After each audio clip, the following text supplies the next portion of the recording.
গোপালগঞ্জ জেলায় চলমান উন্নয়ন কার্যক্রম সংক্রান্ত বিষয় নিয়ে সাংবাদিকদের সাথে মতবিনিময় সভা অনুষ্ঠিত হয়েছে।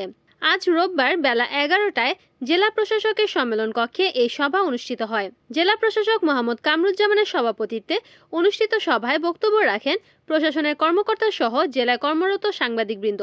এ সময় গোপালগঞ্জ জেলা প্রেস ক্লাবের সভাপতি এস.এম. হুমায়ুন কবির, যমুনা টেলিভিশনের staff reporter Mozammel Hossain Munna, television journalist অ্যাসোসিয়েশনের সভাপতি মাহবুব হোসেন শারমাদ, হাবিবুল্লাহ খান হাবিব, এনএএন টিভি সহ জেলা কর্মরত প্রিন্ট ও ইলেকট্রনিক মিডিয়ার সাংবাদিকরা উপস্থিত ছিলেন।